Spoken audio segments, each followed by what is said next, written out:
Muito bem. Então, neste momento, se você ainda não aprendeu, não fixou com clareza como se deriva, a hora de aprender é agora.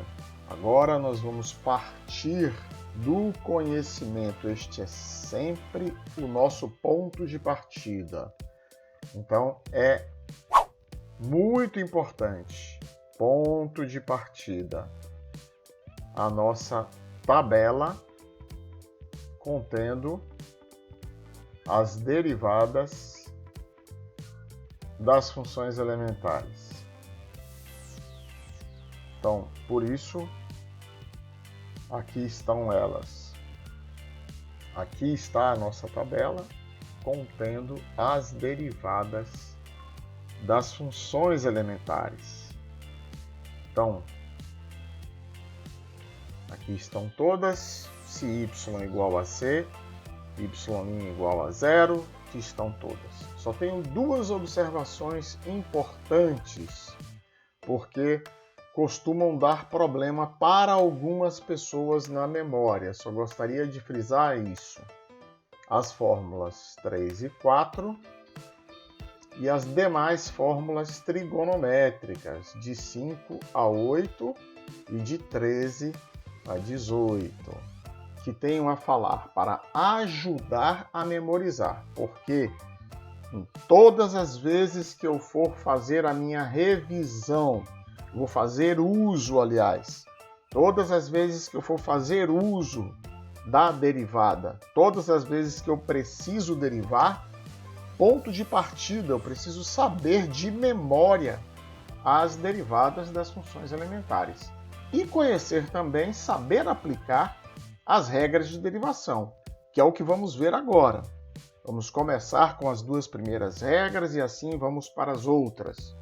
Então, observe que para memorizar, geralmente as pessoas confundem muito. Derivada de seno é cosseno ou é menos cosseno? Derivada de cosseno é seno ou é menos seno?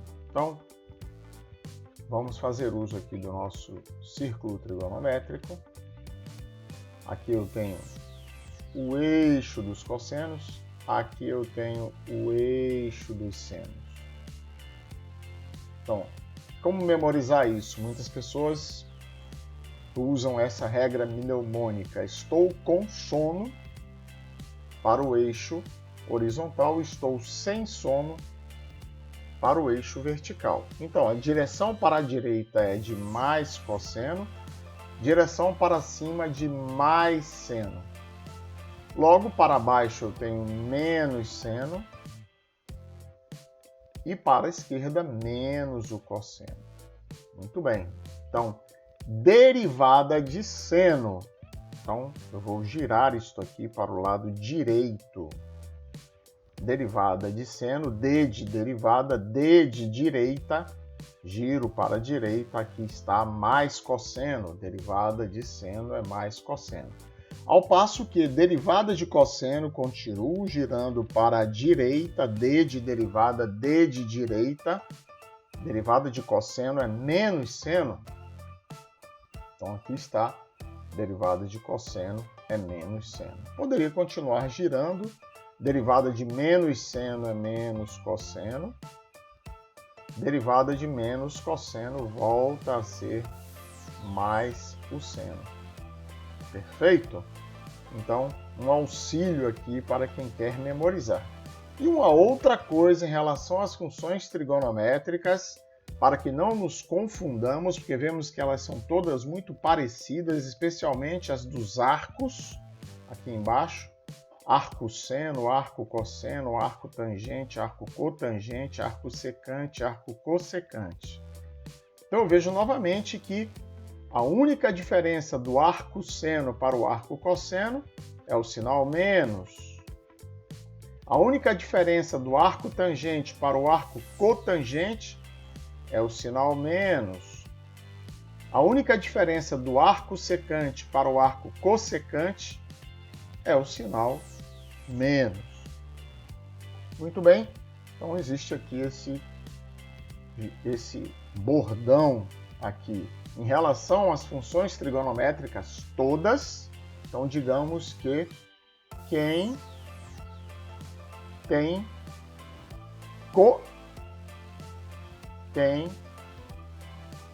o sinal menos,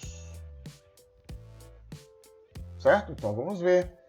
Derivada de cosseno é menos seno, derivada de cotangente é menos a cossecante ao quadrado, derivada da cossecante é menos a cossecante de x vezes a cotangente de x, derivada do arco cosseno é menos 1 sobre, derivada do arco cotangente é menos 1 sobre, derivada do arco cossecante menos 1 sobre. Ok? Então, com isso podemos passar a primeira regra, R1. R1, se y é c vezes f de x, então y' é c vezes f' de x. Muito bem, então eu estou sempre partindo do pressuposto que a derivada de f é conhecida. Então vamos ver um exemplo, ou dois, ou três, tanto faz. Um exemplo, y igual a 2 vezes o seno de x. Então o que eu faço para obter y'? Aqui diz que y' é a mesma constante vezes a derivada da função. Então a constante é 2. Então eu seguro o 2 e agora vou procurar a derivada do seno. A derivada do seno é cosseno aqui na tabela. Então y' é 2 vezes cosseno de x. Perfeito? Então, simples assim. Então, se é c2 vezes f seno, a derivada é c2 vezes f' cosseno de x. De onde tirei esse cosseno de x? Da tabela das derivadas das principais funções elementares. Um segundo exemplo, que é bastante útil, para evitar que façamos derivada do quociente. Então, y igual a 3 dividido por x. Então, em vez de eu fazer isso aqui, um quociente e derivar, eu vou me lembrar que isso é 3 vezes 1 sobre x, que nada mais é do que 3 vezes x elevado a menos 1. Então, y' é o mesmo 3 vezes a derivada de 1 sobre x, que nada mais é do que x elevado a menos 1. Ora, fórmula 2. Aqui está a fórmula 2. Então, fórmula 2, eu vou pegar o expoente, que é menos 1. Observe que se y é x elevado a n, então y' é n vezes x elevado a n menos 1. Então, n menos 1 vezes x elevado a menos 1 menos 1, que é menos 2.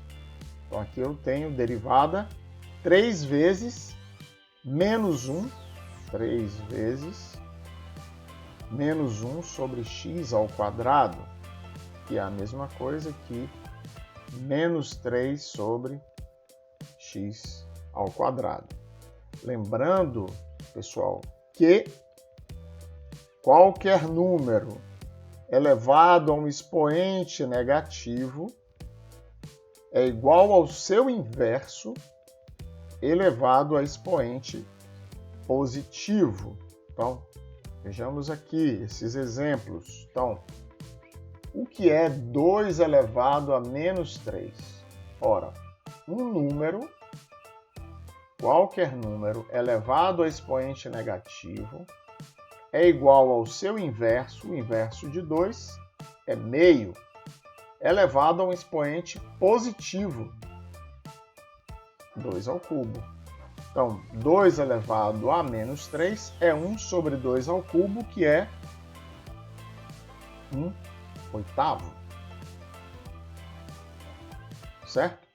Então, a mesma coisa. Então, x elevado a menos 2 nada mais é do que o seu inverso, 1 sobre x, elevado a expoente positivo, 2.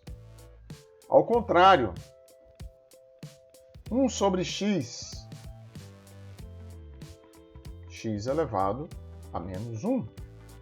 O contrário também é verdade. Se A é igual a B, B é igual a A. Então, x elevado a menos 1 é 1 sobre x. Ao mesmo tempo, 1 sobre x é x elevado a menos 1. Eu posso tirar este número com expoente positivo daqui e jogar para cima com expoente negativo. A mesma coisa, 1 sobre x ao cubo. Este número que está no denominador com expoente positivo, eu posso fazer ele x elevado a menos 3. Perfeito? Então, aí está uma pequena revisão sobre a tabela, sobre como ajudar a memorizar algumas das derivadas da tabela e uma rápida revisão sobre a primeira regra de derivação.